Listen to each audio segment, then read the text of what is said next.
And I welcome you all and I welcome our panelists.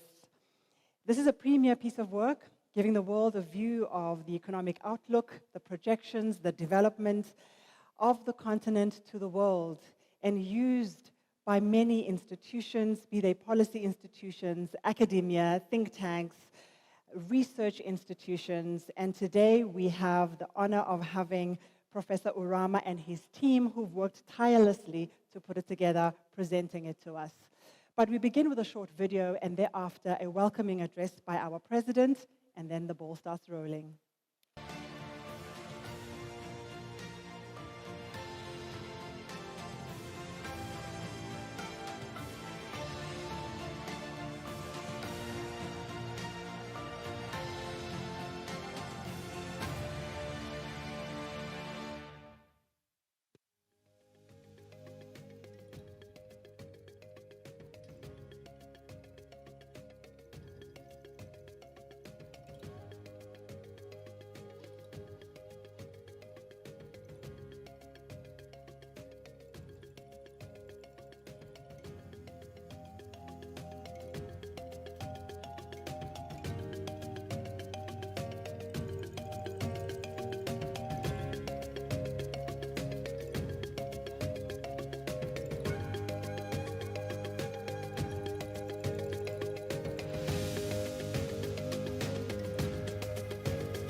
If I may have the honor of inviting our president, the vice president of the African Development Bank Group, Dr. Akunwumi Adesina, on stage, please.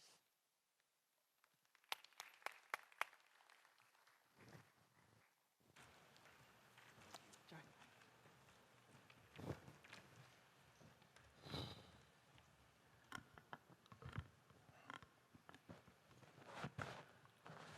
Their honorable governors, look at the time. Good evening. I wish to welcome you to this event on the launch of our flagship publication, the African Economic Outlook for 2022. The COVID-19 pandemic caused so much havoc in the world and so much pain. Our world lost so many precious lives to a virus we could not see. The pandemic also caused the worst global economic recession in the world since World War II.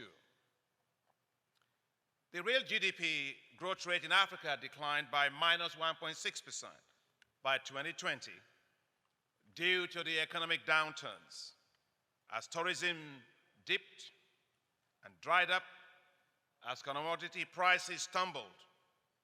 This economic slump was the worst in Africa for decades. Africa lost 29 million jobs, and 30 million people fell into extreme poverty. Debt levels increased as debt to GDP ratio in Africa breached the north of 70%. The recovery for Africa will be very costly. Africa will need at least $432 billion to address the effects of COVID-19 on its economies and on the lives of its people, resources that it does not have. The measures being taken by the global community, or taken already by the global community, especially the Debt Service Suspension Initiative, the DSSI, the G20 Common Framework on Debt Treatment, and of course the issuance of the $650 billion in special drawing rights by the International Monetary Fund have all helped. For Africa, the African Development Bank launched a crisis response facility of up to $10 billion US. The bank also launched a $3 billion Fight COVID-19 social bond on the global capital market, which at the time that it was launched was the largest social bond ever in world history. The accumulation of these collective efforts and those of other financial institutions such as the World Bank, the IMF, and other international financial institutions, of course, as well as bilateral financiers, have helped a great deal. The real GDP growth of Africa recovered to 6.9% in 2021. As trade and tourism resumed, commodity prices increased, and due to the increased consumption and investment. This is good news, in fact, great news. Although the growth now seems to have been tempered again due to the heightened global uncertainties because of Russia's war in Ukraine, which has rocked global commodity and financial markets yet again.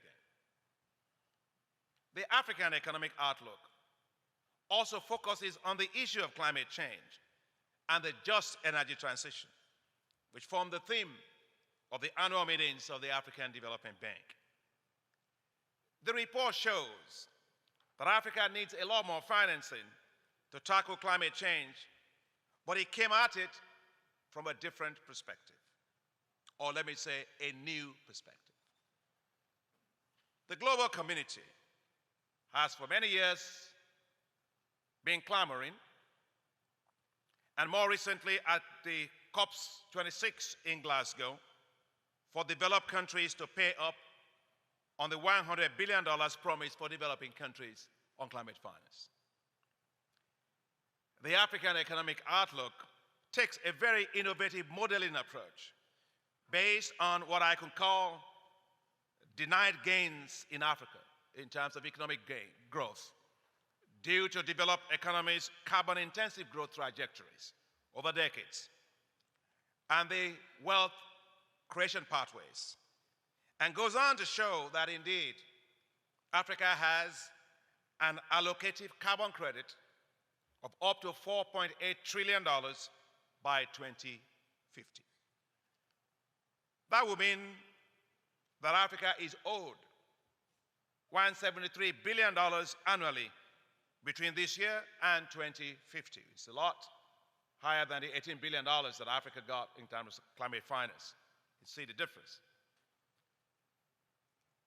It's a far cry from the financing Africa is getting today. You will find the report to be very illuminating, with excellent analytical and modeling works used to make a very clear case for what the authors call carbon headroom for African economies to be able to grow. A very interesting and very novel concept. Let me thank you, Professor Kevin Urama, the acting chief economist and vice president of the bank, your directors and staff and partners for an excellent job on producing this highly informative African Economic Outlook for 2020. Enjoy the presentation. Thank you very much.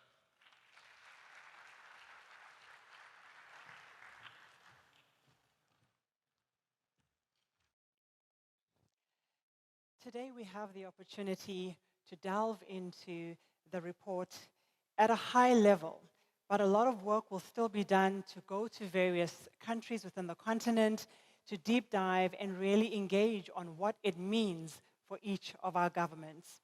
And to do that, to give us the presentation, I would love to invite on stage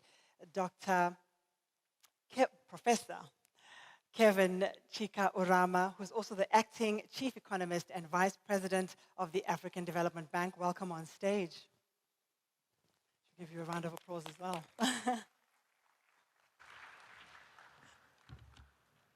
Thank you very much. Excellencies, dear governors of the African Development Bank Group, ladies and gentlemen, it's really a great pleasure for me and my team to be presenting to you today the African Economic Outlook report for the year 2022. As already gathered in this conference, climate change is an existential threat for Africa.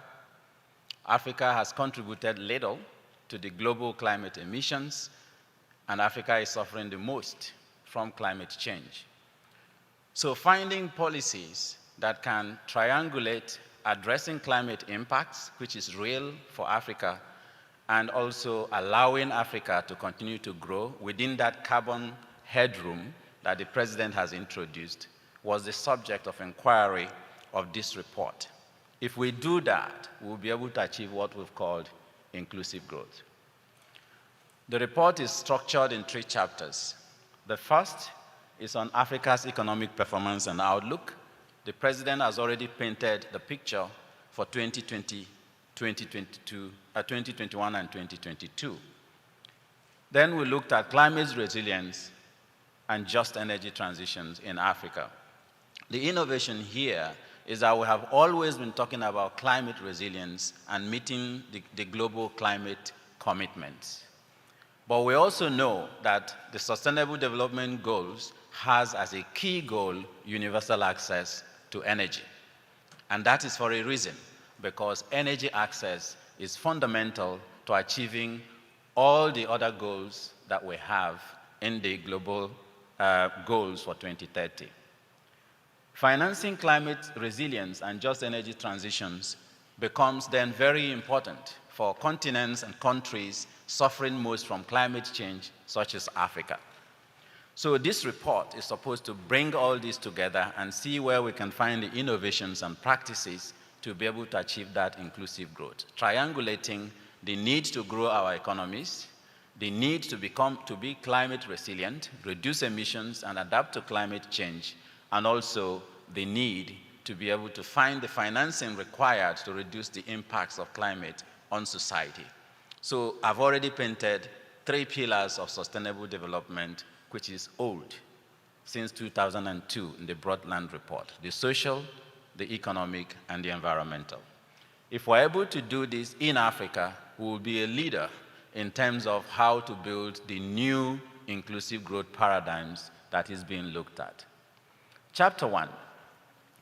In this picture, you see the growth deceleration to minus 1.6% that the President talked about in 2020, and the rapid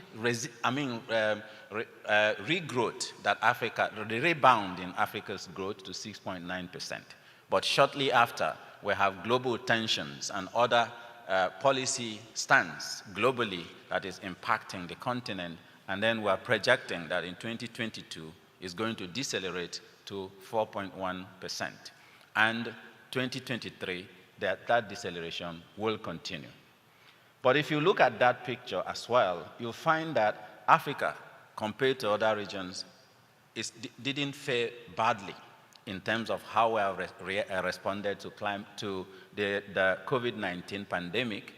So I would like to give it up to our finance ministers, our heads of states, and our leaders for the rapid response policies that helped us to be able to bolster this shock, and also our global partners that came together and rallied with us to support. Now here is trying to look at the regional differentiations in this growth that we are seeing. North Africa had the highest rebound, recording a growth of up to 11.7% in 2021. But again, that deceleration to about 4.5% in 2022 because of the global challenges that we have been talking about here. West Africa, East Africa, and Central Africa have all gone back to positive growth after deceleration. To point out there, Eastern Africa did not have a contraction in 2020. because of several policies that they implemented, which you will find in the report. Because of what of time, I'm not going to delve into all those. And then Southern Africa, that was the hardest hit by this pandemic, that saw a contraction of 6%, is handsomely growing at 4.2% in 2020. But that's also projected to be a deceleration because of the issues that we have been talking about. Now, if you look at the economic characteristics of countries, whether they are oil exporters or resource-intensive, non-resource-intensive, tourism-dependent, we also see different patterns in terms of how this recovery has happened, with the tourism-dependent economies having the greatest rebound in its growth rate. But the oil-dependent economies, the oil-exporting economies also did very well. So you find in the report the details of the key drivers of these growth changes that we are painting here. So I'm not going to go into depth because of time. Now, generally, we see that the macroeconomic fundamentals in many African countries has improved. But challenges still remain. The first of those challenges, the most pressing now, is the debt issue. And the president has already painted the picture for us that we see that tapering in the level of the growth, but of growth in our debt vulnerability and debt ratios as a ratio of our GDP.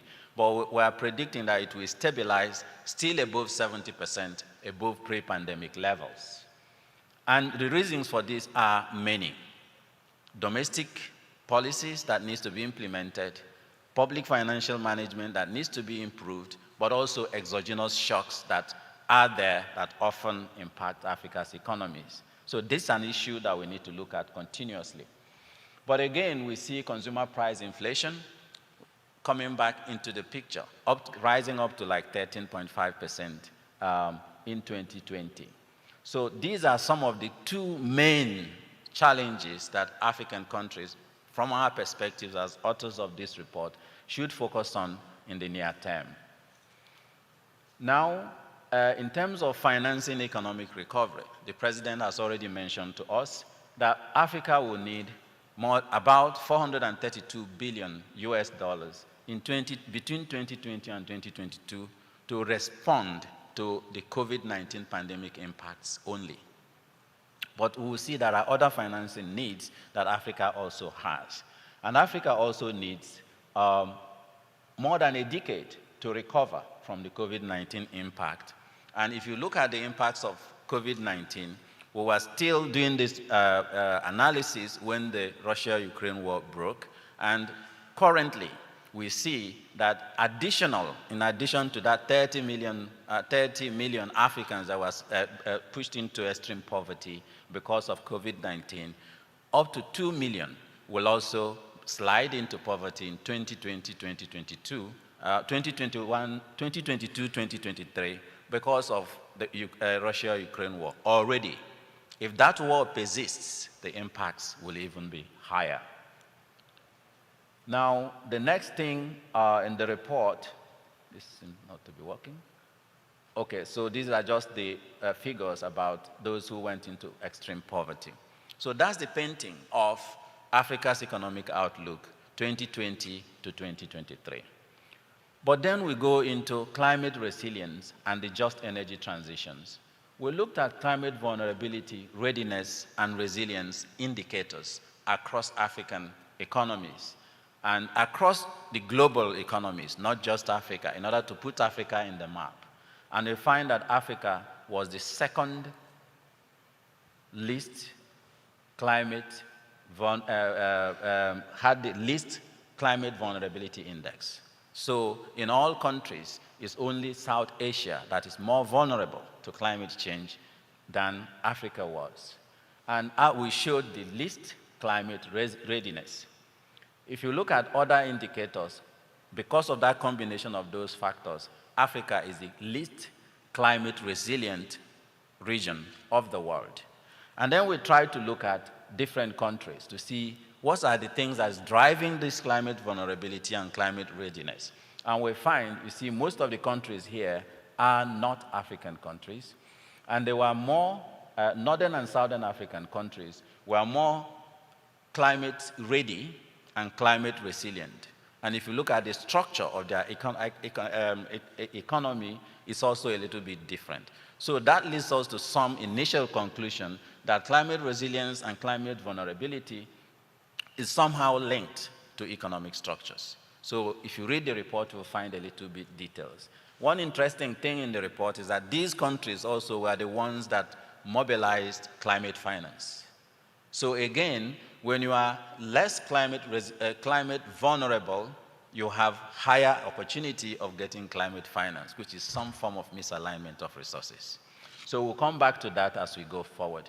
Here is just the socio-economic impacts of climate change, which for me is the raison d'etre for African governments to take climate change really seriously. Between 1986 and 2015, Africa lost 5 to 15% of GDP per capita growth due to climate change. And this is in addition to the loss of lives, the climate-induced insecurity, and conflicts, and all those things that happen across the continent. But other social consequences are also there. We try to look at why is this happening, and you'll find, again, economic structures is part of it, institutional capacity is part of it, and there are several factors that are drivers of these impacts, where the impacts are higher than in other countries. That we can look at going forward. Then this brings us to thinking of climate justice, because already in this picture I'm painting, you can see that the flow of climate finance doesn't seem to be going to the more vulnerable. So the more vulnerable you are to climate change, the less likely you are even to get the financing that is being made available for countries to address this climate change. But another important thing is that the major driver of climate change is the energy systems of countries. But we also know that SDG 7 is about universal access to energy for the reasons that we have talked about. So there are some trade-offs that we need to think about here. We need access to energy, but we also need to mitigate climate, because Africa is suffering more, and because of its high vulnerability, it's a major policy stance for Africa to address climate change. So if you look at this picture here, there is no gainsaying the fact that GDP growth and access to energy is highly correlated. So if you reduce access to energy, you are just simply reducing socio-economic development of the country. So we have to keep this in mind when we're talking about energy transitions, which one is just and which one is not just. And here, we then try to look into history. How is the energy mix of countries? How has it been for the different regions? So we looked at Africa, China, European Union, India, and United States. The gray part of here is coal. And you can see that Africa has reduced coal in its emission significantly, from about 56% to about 29% of its mix between 1985 and 2020.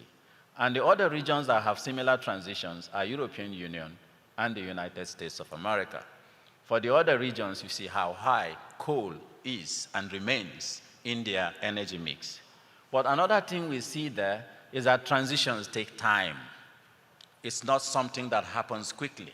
So that time it takes, and these countries, the regions that have managed, used gas as a transition fuel. So gas is a central aspect of being able to decouple from coal. And this is why you continue to see this call by the African Development Bank that gas must remain part of the energy mix of the continent, while not compromising the Paris Climate Agreement. Another point to see here is that renewable energy has increased, but has not increased really significantly. That's the green line on top there. The highest growth is in European Union, where it has reached up to 29% of the energy mix. So while renewable remain an important part of the energy mix, it's still not yet there in terms of technological efficiency and capacity to replace everything in the energy mix. So we looked at Africa's energy mix vis-a-vis other regions, and we'll find that Africa's energy mix is actually less carbon intensive than most of the other regions as well. So here we look at the carbon emissions. This is what the president was talking about in terms of looking at the carbon budget of the world, how much of it is still available, how much has been spent, and what is remaining, and how can we have an equitable allocation of this carbon budget that remains in order to meet net zero transitions and have some kind of equity in terms of historical emissions, current emissions, and future emissions, and the need to grow economies. So from that analysis, of course, we know that emissions from Africa is very little, less than about 3% of the historical emissions. Here is then the calculation of the carbon, what we call the carbon credits and carbon debts of different regions of the world using the current social cost of. But if you think about your country and the huge renewable energy opportunity, this is an opportunity for you to grow your economy in the new normal, because our analysis also showed that technology shifts, policy shifts, and market shifts mean that continued investment in fossil fuel energy systems is simply risking, has what we've called asset stranding risks. So we need to be able to move with the times. Chapter 3, financing this climate resilience and just energy transitions. We find that the current climate financing architecture mirrors the global financing architecture. And because of that, the structure is very complicated and loosely defined. Almost everything can be branded climate finance.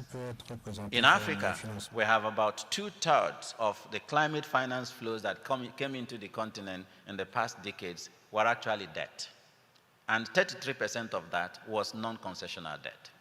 So this raises questions about how do we, it's giving debt, accumulating debt for countries that are more vulnerable to climate change, poorer, and that is deepening the debt sustainability challenges in these countries, increasing social fragility, economic fragility, and we also know that these things lead to environmental degradation. So it's a vicious cycle. Flow of climate finance, we've already talked about it. It's misaligned with climate vulnerability and risks. And this is just a picture that will show you that.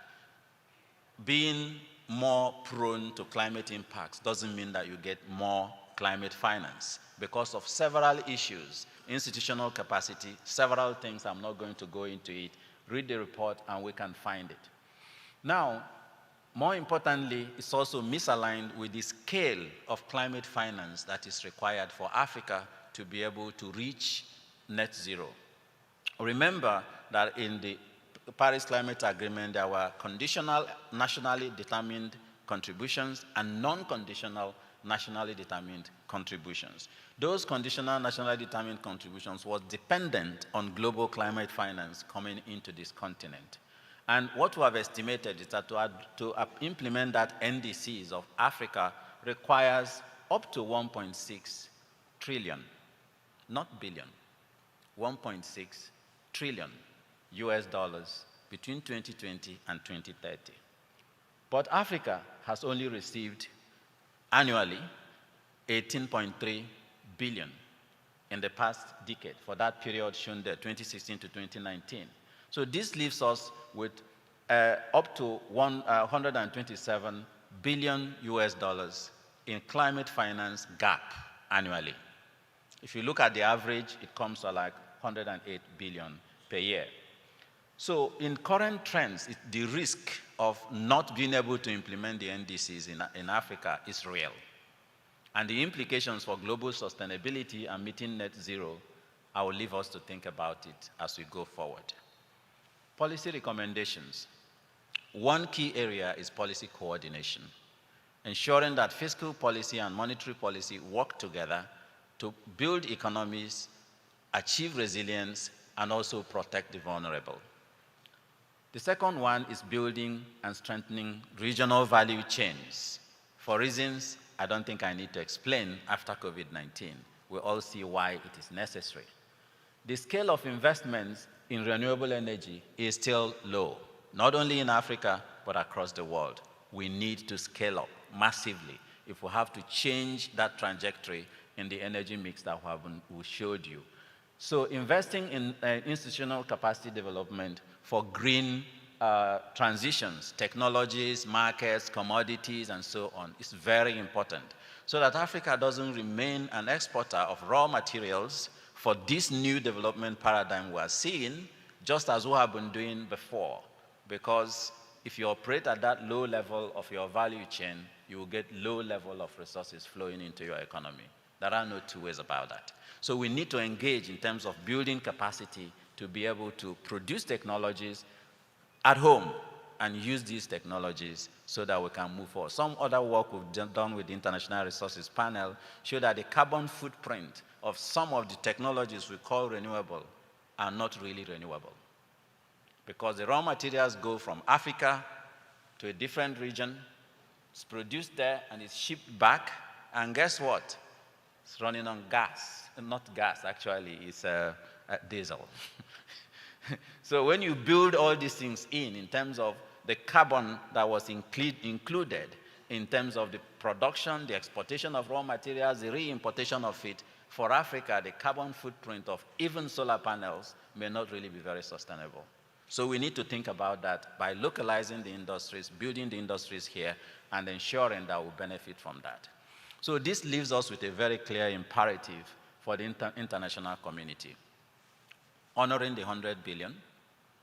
If you look at what is owed and what is promised and what the flow is now, it tells its own story. The next one is expanding innovation to deepen financing instruments. We have green bonds, sustainability-linked bonds. There are several financial innovations that can be done by countries and by multilateral development banks so that we can help Africa to be able to come out of this quagmire. Increasing concessional financing to support climate adaptation and just energy transition is key, because climate finance, as currently structured, does not flow to the vulnerable countries. So and this is why, like a higher ADF replenishment and allowing ADF to go to market is imperative for Africa to adapt to climate change. Because if we depend on climate finance, it doesn't go to those who really need it most, for reasons that is very clear. Conclusions. Climate change is a global commons problem and requires collaborative action and global action to address. A global commons problem means that if I do my part and you did not do your part, all the things I have done doesn't really mean much. So we cannot push Africa to address climate change if all of us is not addressing climate change. And Europe addressing climate change will not lead far if Africa is not addressing climate change. So we all have to make sure that as a global community, we protect our common futures together. Reason is simple. Greenhouse gas emissions does not know boundaries. It accumulates in the atmosphere freely and creates impacts freely as well. So we need to make sure that that's done. Energy systems needs to be technologically adequate, cost optimal, and viable. And viability is not to meet the Paris Agreement only, but to meet that in addition to achieving universal access and driving all the other SDGs and Africa's Agenda 2063. We need decentralized renewable energy systems. This is key for rapid access to energy and to electricity, especially for countries that are still in the dark. I mean, continents where in Africa we have 600 million people still in the dark. So fast-tracking decentralized renewable energy is just obvious for us in Africa, given our resource potential. Doing that will also increase our share of the emerging global green economy. So we need to do that fast so that we are not latecomers in that as well. Significant financing, we have talked about it already. We have only looked at two aspects of financing here. COVID-19, which is a short-term issue. So we looked at just 2020-2022, 432 billion required. And then to address the NDCs, which we have already agreed to as per the Paris Agreement, requires up to 1.6 trillion US dollars. Dear deputies, excellencies, ladies and gentlemen, It's my honor to thank you for listening to this presentation and to ask us to go home with just one question. What part do I need to play to ensure that we avert climate catastrophe for the world? Thank you.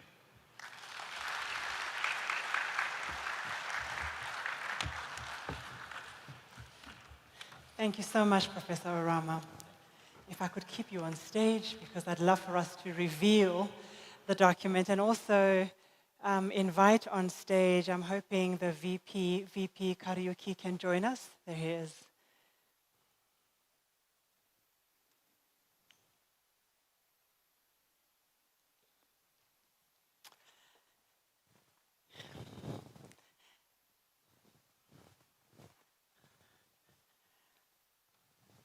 And after all the work is done, it is presented to the continent.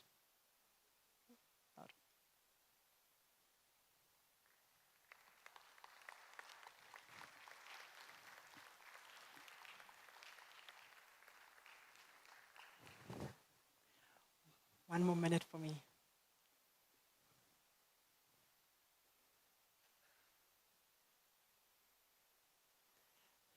Thank you so much.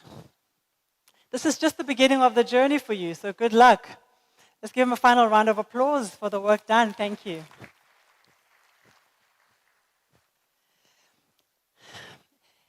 And so I'd like to invite on stage our panelists for the day.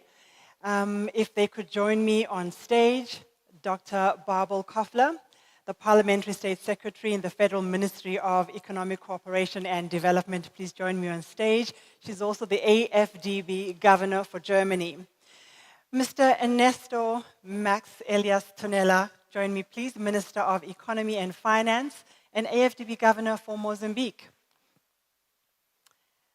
Mr. Carlos San Basilio, Managing Director, Corporate Strategy and MDBs. Welcome. If Mrs. Zunaid Samsuna Ahmed can also join me on stage. I have not had the pleasure of seeing her, but I'm sure she's nearby.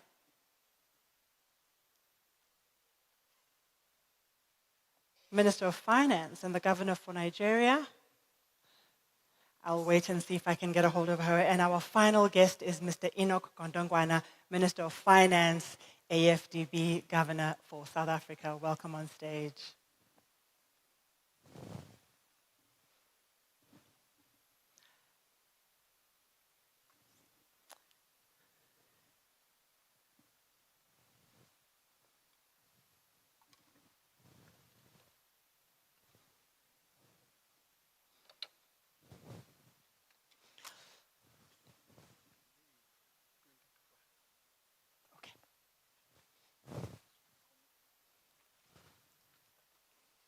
If I may be close to my own minister from South Africa. Pardon me. Thank you. And I'll move myself.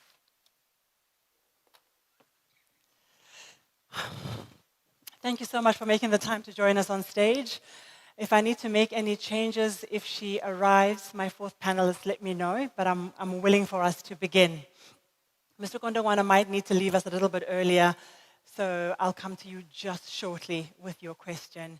But I think I'd like to start us off with Mr. Basilio. Mr. Basilio, for me, really, what I'd love for you to do is to share your approach on climate resilience, really building on your experience in North Africa. What are your key thoughts? Thank you, Zanele. And to start from my side, thank you also to the African Development Bank for inviting EBRD, the European Bank for Reconstruction and Development, to the annual meeting. We have a very solid cooperation with the African Development Bank in Northern African countries. And to respond directly to your question, we have in EBRD, of course, as other multilateral institutions, we currently have a climate at the center of our strategy. It accounts for roughly 50% of our total investment, with a total 100% of investment by the end of the year to be fully aligned with the Paris Agreement. And we have a kind of a recipe, as I told you before, Zanel, before we started the meeting, a recipe with 3 ingredients that we apply in all our countries of operations, be it Eastern Europe, Central Asia, Northern Africa, and particularly Northern Africa has been working very well, in Egypt, in Morocco, in Tunisia. And these 3 ingredients of the recipe that works for us in promoting net zero emissions are the following. First, it is necessary that every country has a clear strategy of not only of where it wants to go, but also how it wants to get there. So it's not only about NDCs, but it's also about LTS, the long-term strategy. This is an instrument that we think is going to be very useful for countries to design their strategy going forward for a zero emission. So the first element is a clear strategy, clear goals, and clear actions. The second is, of course, there's going to be necessary a lot of investment. And be it public, be it private, be it international, be it national or multinational. But the 3 element is key if you want to have access to this investment. This third element is the regulatory framework and the right policies. And you basically need the 3 of these elements to make sure that the country can make progress in terms of the green agenda. You need, again, the strategy, you need the investment, and you need the policy. And that's the way we have dealt with the different cases we have had in Northern Africa. In Egypt, for instance, we have made a lot of progress on renewables with 26 projects and 1.3 gigawatts already deployed there. In Morocco, we've been working on some innovative solutions for private-to-private use of renewable, trying to minimize also something that has been presented in the document before, increase the debt burden for the sovereigns.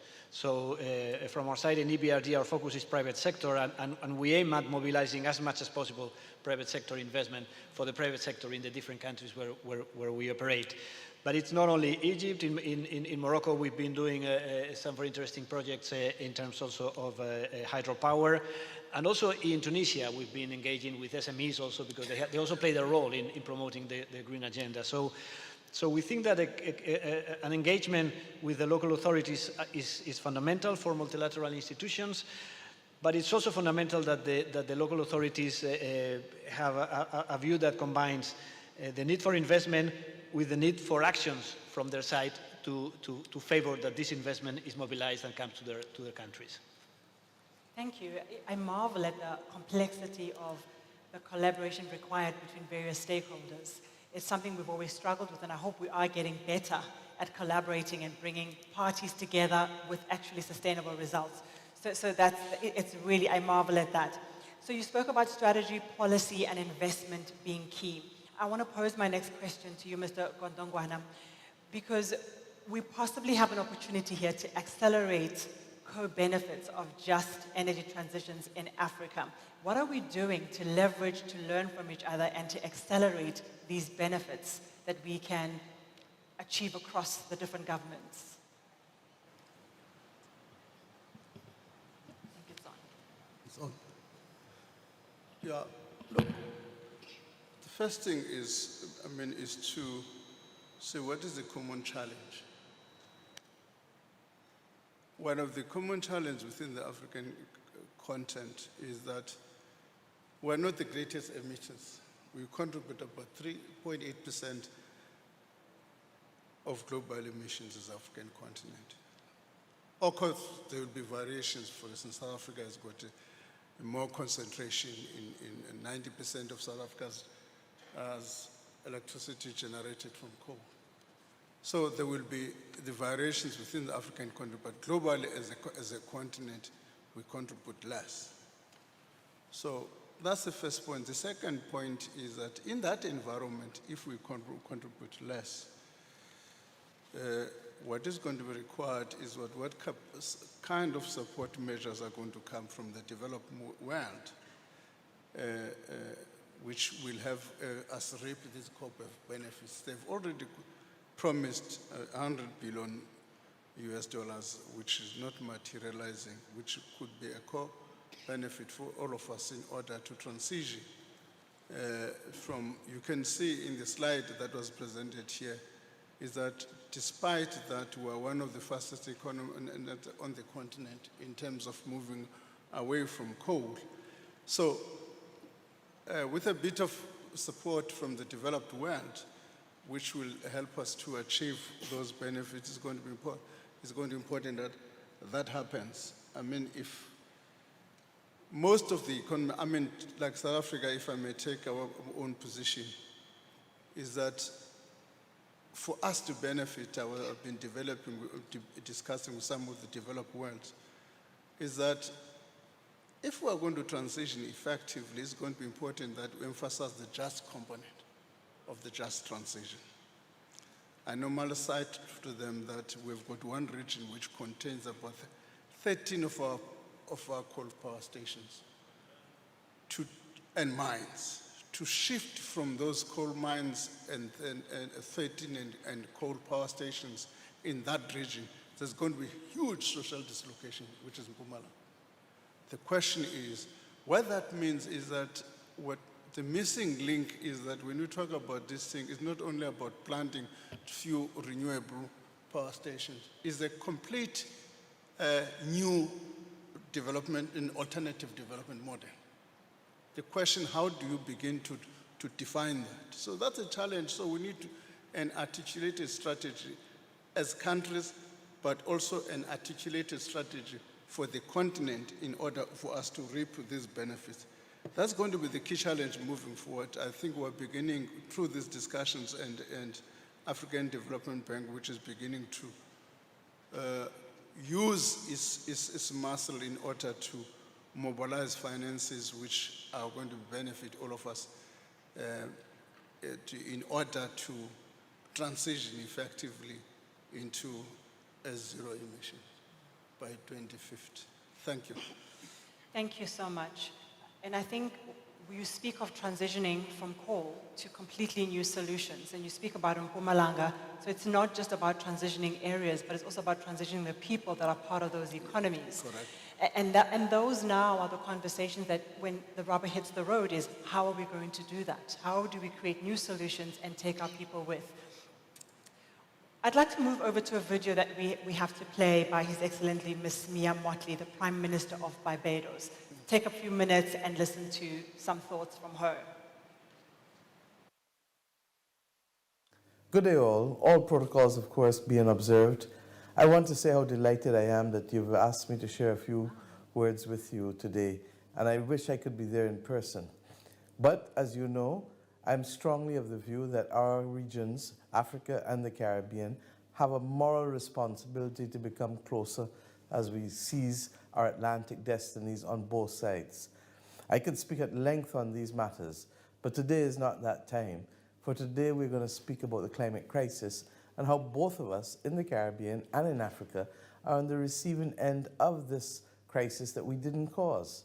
In essence, we are unjustly and disproportionately impacted by issues that we did not create. There's no doubting it. The world's climate has been changing. You see it in Africa, we see it in the Caribbean, and with devastating consequences. At the same time, scientific research has also shown us that temperatures on the African continent are warming faster than the global average over land and oceans. In fact, the Intergovernmental Panel on Climate Change has predicted that critical global warming levels will likely be reached in Africa earlier than the middle of this century. In our own case in the Caribbean, we expect it, if things don't change, to be as early as within 15 years.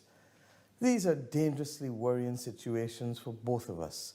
And in your case in the continent, it comes with an already difficult situation that you face in terms of the development trajectory.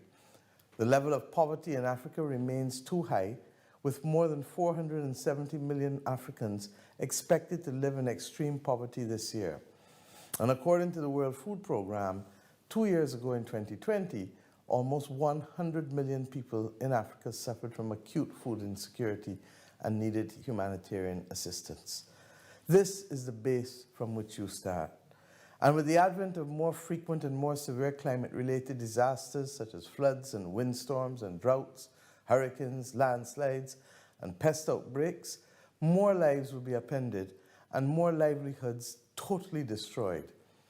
It is with this utmost urgency and understanding, therefore, that we must fully come to grips with current and future implications that this climate crisis will have to us as human beings, as those who are most vulnerable. Already the socio-economic impact that it is having in Africa is substantial and widespread, as you know. And reports have shown that it is threatening to derail your region's development gains in the same way that our region's development gains have been displaced. The truth is that we are told that the cost to the continent will be at least $50 billion annually by the year 2030. Concurrently, the reduction in GDP per capita growth in high warming scenario that is being modeled is projected between 16 to 64% by 2030, depending on where you look. My friends, despite these precarious economic, social, and climatic positions, African countries remain committed to addressing the global climate challenges through their nationally determined contributions to the reducing of global carbon emissions. It cannot be ignored, however, that the most developed and emerging economies have overwhelmingly contributed to this current predicament. Scientists concluded that about 85% of the global carbon budget is already used up, with only 400 gigatons of carbon dioxide equivalent left if the net zero goal is to be achieved by 2050. The reality is that a large proportion of those global carbon credits have come from developed and emerging economies. In fact, Africa's historical and current share of the global carbon emissions has measured less than 3%. Less than 3%. It is therefore unjust that despite African countries contributing so little to this climate crisis, its impacts and its effects are also so disproportionately distributed as it is in the region. That is why we call for a simple definition for climate vulnerability, and that definition can simply be stated, and transparently so, that if your country is likely to suffer from climatic consequences that will have an impact on more than 5% of your GDP, then you ought to be considered as a climate vulnerable country. We need this kind of transparent definition if we are to see greater progress with international financial markets and international financial institutions being able to transparently support our efforts to do the adaptation and the mitigation that is so necessary now. The mitigation will, of course, unlock private sector funds, but the adaptation doesn't have a revenue stream that will make it easy for the private sector to involve themselves in, and hence adaptation funds will have to be borne at the cost of either the balance sheet of our countries or indeed through the receipt of grant fundings.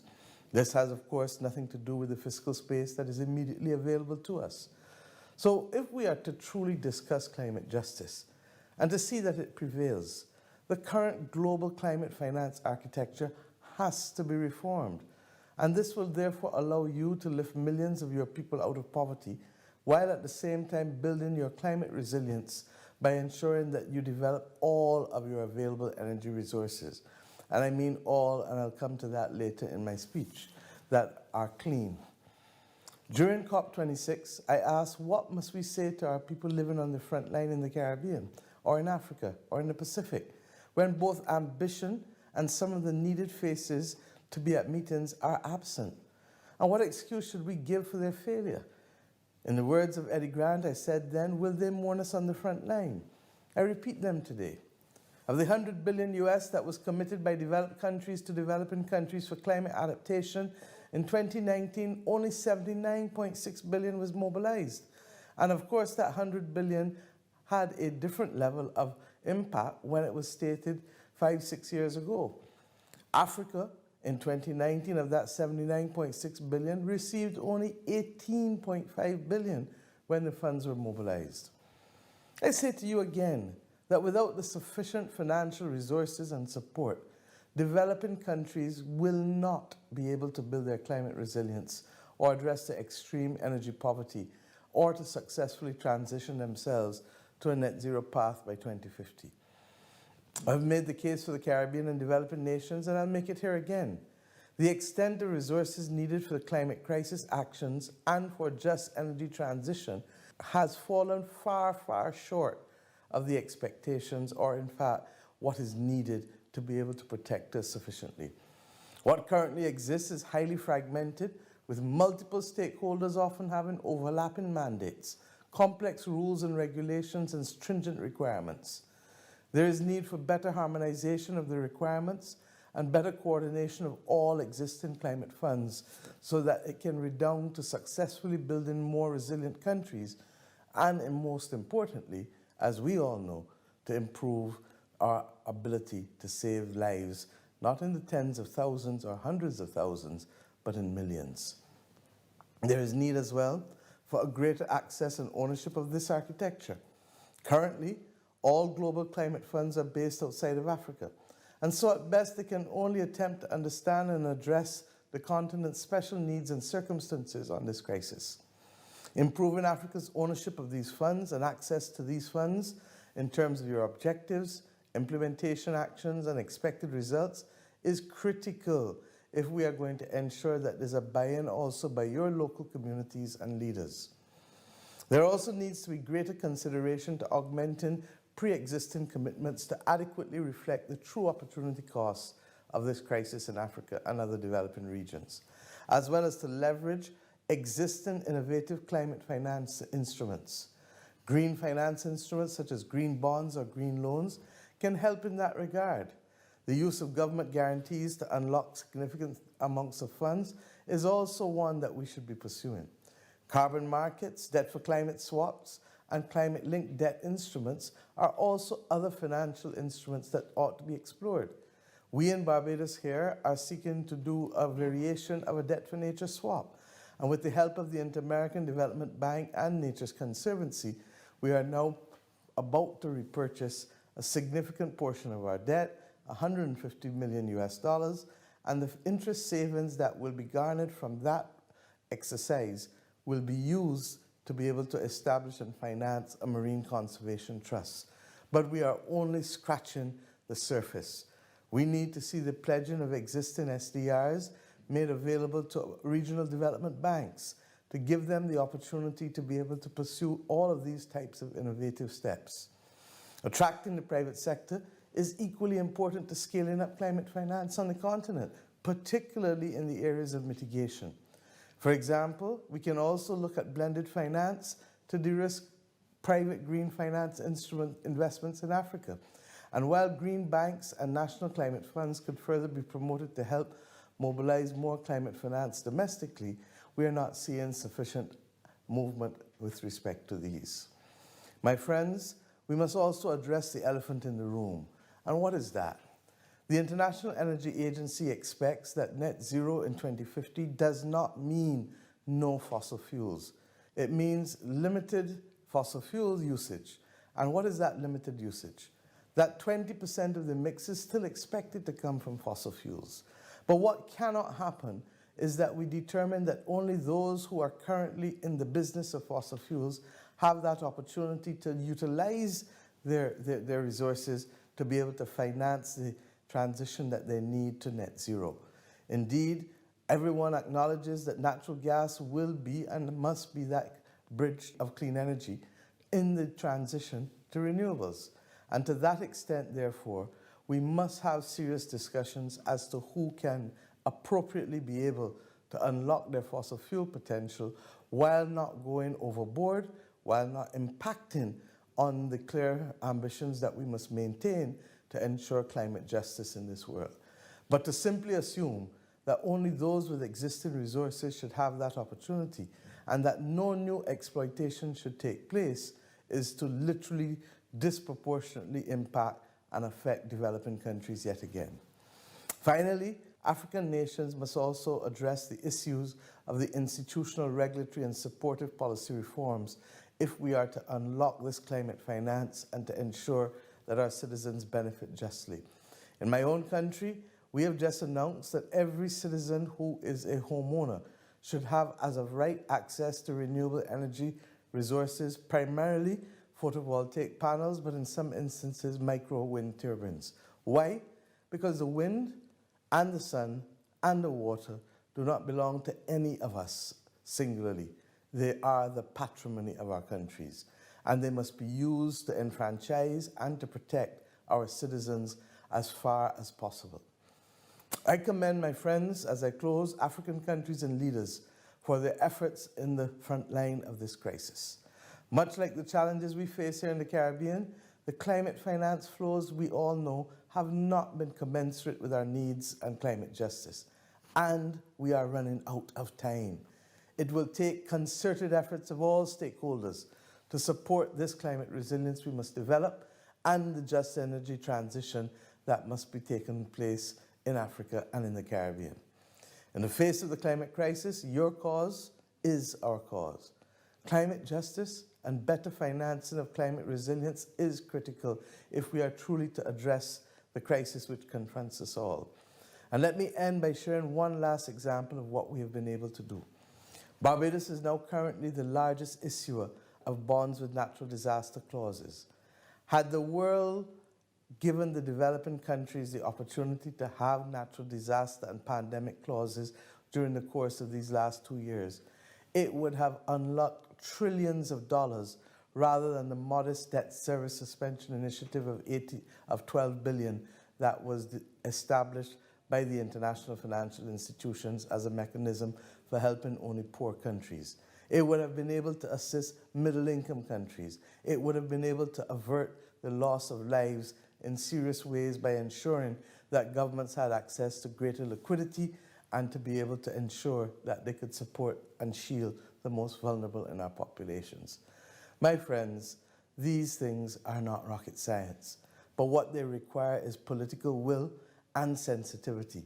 Sensitivity to hear people, see people, and feel people, and to know that our obligations within the responses of governments and the private sector, development finance institutions, is to be able to create that framework that makes their lives easier and better, and not putting them, regrettably, on the front line in our own countries on this climate crisis that we did not create.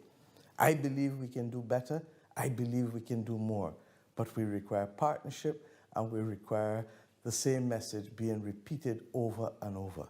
Let us, to the task, ensure that we create that pathway to protect the people of Africa and the people of the Caribbean. Thank you very much.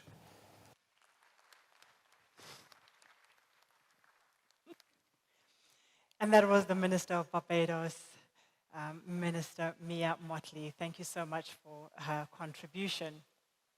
I hope we have time for a few more sessions. Unfortunately, I left my mobile, so I cannot read the messages sent. Big apologies, but I know that I have a few more minutes for two of my panelists to do their part.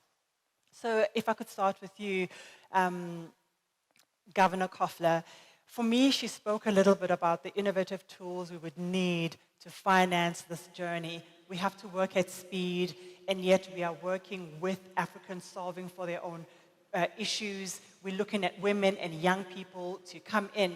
Can we be innovative in financing, and can we execute with speed?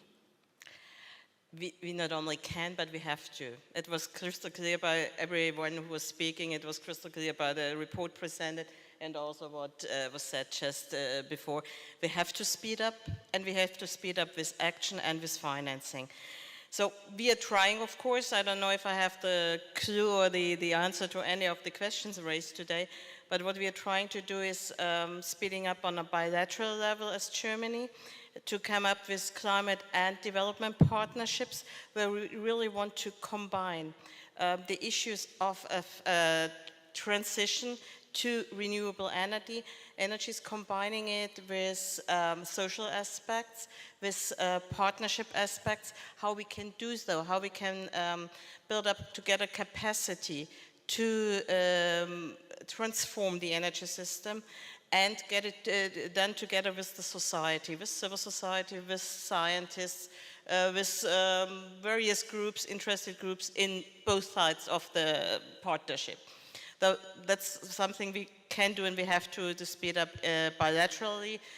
That's from my ministry. I can speak, the Minister of Economic Cooperation and Development, a program we are really focusing on those climate and development partnerships. But we have to do more than only bilateral transactions. We have to speed up on a European level, and we have to speed up on a multilateral level. So I think the just energy transition partnerships are of big importance. It was pointed out a little bit by the minister from South Africa. It's always both sides of the medal. You have to have acceptance in a society, and there are people who are losing if we do transition. That's clear. We see that in our countries. We have areas of coal mining, and we have to do something then for the social and economical future of those areas and those people. And that's the same, if I look on South Africa or other countries, we have to do something on this social economical portfolio, and to start with the transformation in renewable energies. We have to do both. And we have to do it combined. It was the question about the political will, about the framework to do so, and of course about the ownership of the countries we are talking to and we are working with. So that's the Just Energy Transition Partnership. I think that is quite important from a European level and from a multilateral level. That's something which is very important now for us in Germany in the G7 presidency, to really speed up and really scale up those partnerships. But it was also quite clear here, it's not only about those partnerships and transforming the energy systems, it's of course also of mitigation in our own countries. We've seen the statistics, and it's always quite painful to see those statistics. It was clear, or it is clear, that we have to change our systems in Europe, in other countries, developed countries, to hinder the effects or to stop the effects on the whole world. So we have to work on mitigation in our own countries, and we have to do a lot on adaptation. We very much welcome that at the COP27 coming up, topics like adaptation and loss and damage are high ranking on the agenda. We would love to support that. We are trying, for example, from our ministry, well, as a whole, the plan is in Germany to put in 6 billion a year, beginning, we already put around 4 billion in, but starting with 6 billion in 2025 and doing that every year. And financing with that, not only mitigation, but also adaptation issues, which are very, very urgent. We will learn today again. For my ministry, we are doing about 40% of our portfolio in adaptation and in projects and programs. And we are very much engaged also in building up a global shield against climate risks if it's coming to most vulnerable people and countries. And under that shield, I think it was in your report, Professor Rama, there should be a more systematic approach, political approach to deal with climate risk. So that is one of the goals of that shield.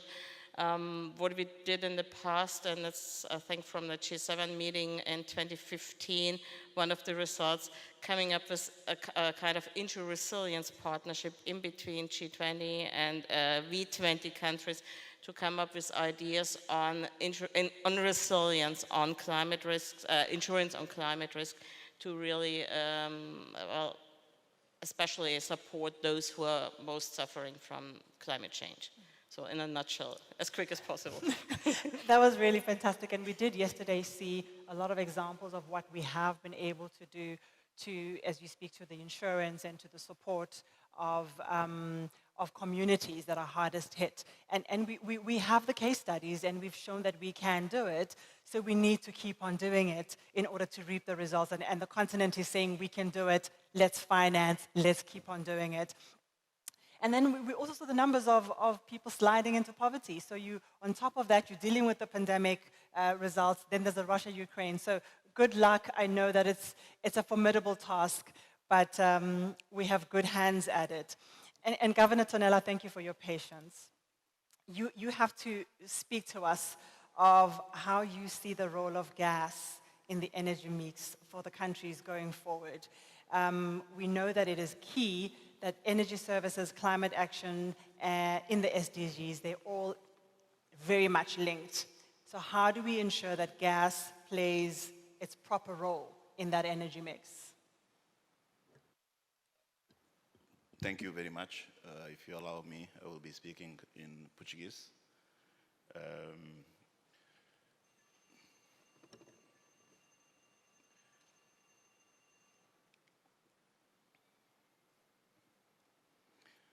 Bom, muito obrigado. Nós vivemos já uma era de transição energética.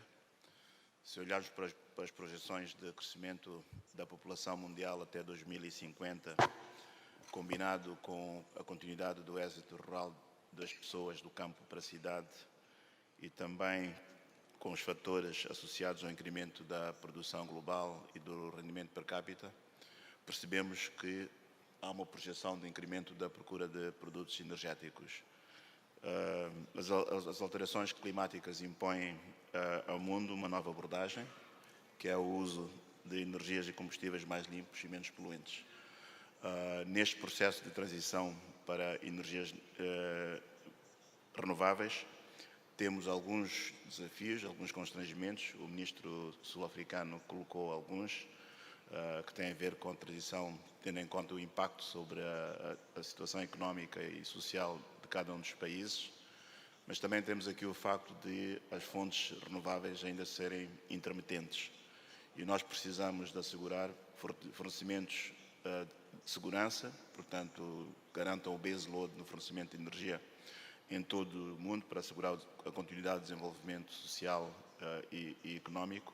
E aí vemos no gás como a alternativa, por ser uma fonte fóssil, mas relativamente limpa, havendo também processos possíveis de retirar parte do carbono do que o gás tem. Moçambique dispõe de reservas comprovadas de mais de 180 trilhões de pés cúbicos de gás natural, que pode ser usado e deve ser usado para contribuir para a redução e mitigar a situação neste processo de transação e vai constituir um importante ator no componente de produção e exportação de gás natural, contribuindo deste modo para a transição energética no continente africano, mas também no mundo. A entrada em operação da central flutuante de produção de gás natural liquefeito este ano, no último trimestre, com uma capacidade de 3,4 milhões de toneladas por ano, marcará, portanto, o início de uma nova era para o nosso país. Deixaremos de ser um país produtor e exportador pequeno para passarmos a ter um papel relevante a nível de exportadores mundiais de gás. Temos estado a trabalhar a nível da região da SADC, temos da parceria bilateral, mas também estamos a concluir um processo de desenvolvimento do plano diretor, portanto, master plan do gás natural, que vai permitir que o gás possa ser usado para a transformação da economia dos países da região austral, mas também, tendo em conta a proporção das reservas que dispomos, temos projetos em pipeline para transformação em líquido e, deste modo, facilitar o transporte para mercados como europeu, asiático e outros países do continente. Portanto, é um recurso que tem um potencial enorme de transformação económica, não só através das receitas que advirão das exportações, mas também contribuir para o aumento do crescimento económico e também da diversificação da economia moçambicana. E aí contamos com o suporte do Banco Africano de Desenvolvimento também nos processos de financiamento, sobretudo neste segundo projeto que está a decorrer de implantação em terra. Portanto, um dos desafios que teremos, portanto, é assegurar continuidade de financiamento para tornar realidade os projetos que possam permitir beneficiar das reservas que dispomos. Obrigado.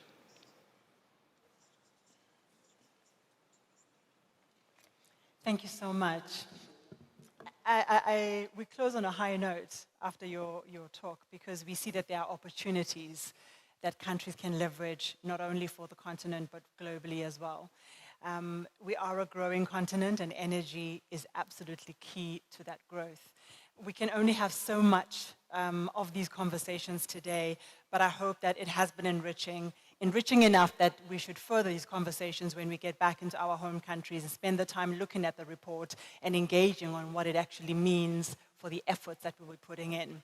If I may be allowed to close the session, I am not sure if I have a dedicated person to close for me.